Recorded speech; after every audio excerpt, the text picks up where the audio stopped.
जय हिंद दोस्तों। आज हम लोग नया टॉपिक शुरू करते हैं, विद्युत धारा। विद्युत धारा में सबसे पहले धारा को समझ लेना चाहिए। जब कोई चीज रुका हुआ हो और अचानक बहने लगे तो हम उसे धारा कहते हैं। जैसे अगर हम पानी फेंके तो पानी जल धारा हो गया, अगर हम दूध फेंके तो दूध की धारा हो गई। ठीक उसी प्रकार अगर विद्युत रुका हुआ है तब तो रुका हुआ है, लेकिन अगर ये चलने लगे इस तरह से तो ये विद्युत धारा हो गया। पर इसमें समझने वाली बात ये भी है कि अगर कितना इलेक्ट्रॉन चलेगा तो ये विद्युत धारा कहलाएगा। तो उससे पहले ये भी जानना होगा कि विद्युत को हम नापते हैं किसमें, तो विद्युत को हम एम्पियर में नापते हैं। तो 1 एम्पियर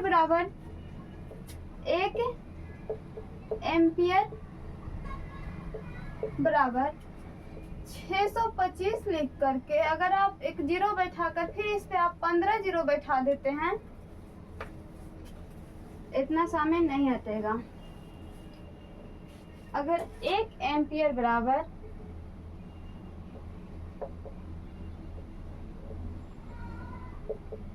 625 लिखकर एक जीरो बैठा दीजिए, फिर आप 15 जीरो लिख दीजिए।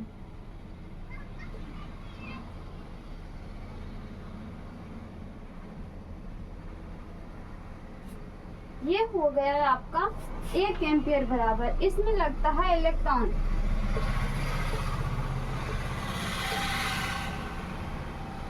प्रति सेकंड, इलेक्ट्रॉन प्रति सेकंड, इतना 1 एम्पियर के बराबर होता है। अगर हम इसे शॉर्टकट में लिखना चाहें तो 6.25 गुना 10 की पावर 18 इलेक्ट्रॉन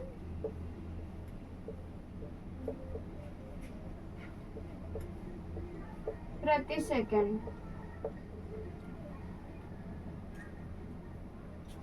अब इसमें समझने वाला बात ये भी है कि धारा हमेशा आगे की ओर ही क्यों जाता है। वह पीछे भी तो आ सकता है, पर वो हमेशा आगे की तरफ ही क्यों जाता है।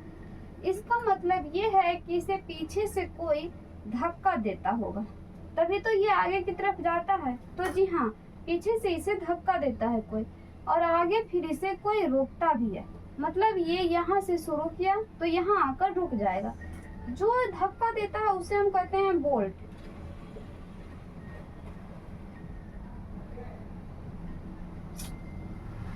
उसे हम कहते हैं बोल्ट, और जो रोकता है उसे हम कहते हैं प्रतिरोध।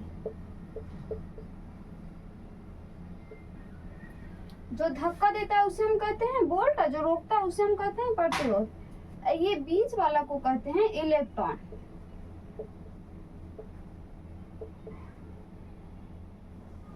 बीच वाला को कहते हैं इलेक्ट्रॉन।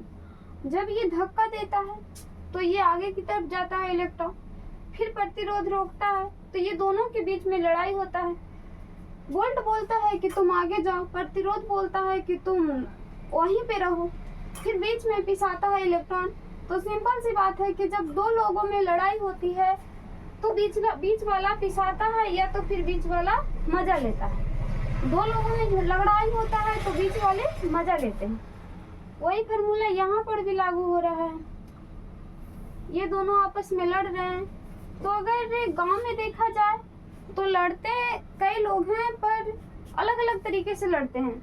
कोई किसी का बाल नोचता है तो कोई किसी को मारता है, कोई किसी को गाली देता है। सबको लड़ने का अलग अलग तरीका होता है।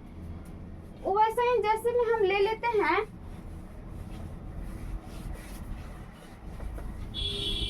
यहाँ पर हम लेते हैं टंगस्टन। अगर टंगस्टन पर से धारा को प्रवाहित किया जाता है, टंगस्टन पर से धारा को प्रवाहित किया जाता है तो ये गुस्से में आकर के लाल हो जाता है। मतलब गुस्से में लाल होता है तो आदमी कहता है ठीक है, तुम गुस्से में लाल हो, हम तुम्हारा प्रयोग करेंगे, तुम्हें यूज करेंगे। तो इसका यूज करता है विद्युत बल्ब में। इसका यूज करता है विद्युत बल्ब में। दूसरा हम लेते हैं नाइक्रोम।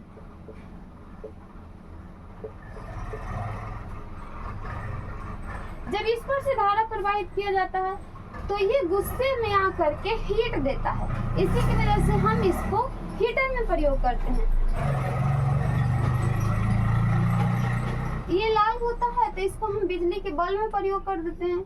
ये हीट देता है तो हम इसको हीटर में प्रयोग कर देते हैं। जो गर्म कर, जहाँ पे हमें ज़्यादा गर्मी की जरूरत पड़ती है हम इसका प्रयोग वहाँ पर करते हैं। तीसरा लेते हैं Cu, कॉपर। कॉपर, अगर कॉपर पर से धारा को प्रवाहित किया जाता है, विद्युत को प्रवाहित किया जाता है, इलेक्ट्रॉन को प्रवाहित किया जाता है, तो ना ही वो लाल होता है ना ही वो गर्म होता है, तो फिर होता क्या है? तो ये घूमने लगता है, ये गोल गोल गोल गोल घूमने लगता है। इसी की वजह से हम लोग इसका प्रयोग पंखा में कर देते हैं। हम लोग तो ये चाहते करते हैं कि तुम लोग अपना गुस्सा दिखाओ, हम तुम्हारा फायदा उठाएं, तो इसका प्रयोग हम लोग पंखा में कर देते हैं। अब हम आपसे पूछते हैं कि क्या प्रतिरोध नहीं रहेगा तो क्या ये काम है, संभव है, हो जाएगा? जी नहीं। अगर प्रतिरोध नहीं रहेगा तो इसे गुस्सा ही नहीं आएगा। इन लोग किसी को गुस्सा ही नहीं आएगा। अगर गुस्सा ही नहीं आएगा तो कोई काम ही नहीं करेगा। इसलिए सब चीज बराबर होना जरूरी है, सब चीज का मेंशन बराबर होना जरूरी है। अगर वोल्ट ज्यादा है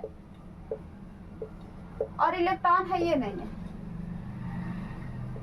इलेक्ट्रॉन है ये नहीं है, तो भाई ये टेलेगा किसको? टेलेगा ही नहीं। अगर इलेक्ट्रॉन है और वोल्ट कम है तो भी नहीं होगा। कहा जाता है ना कि किसी को छूने से 440 वोल्ट का झटका लगा। अगर दोनों में से एक नहीं रहेगा तो कैसे होगा? अब किसे छूने से लगा, किसे लगा, वो आप लोग खुद सोचते रहिए और खुद समझिए।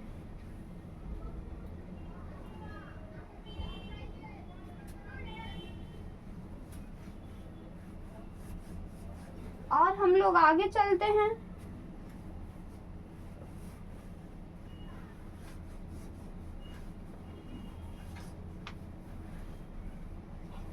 ठंडा तार, गर्म तार।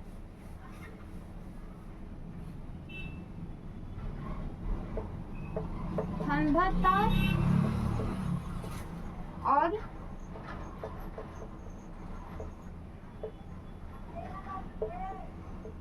गरम तार।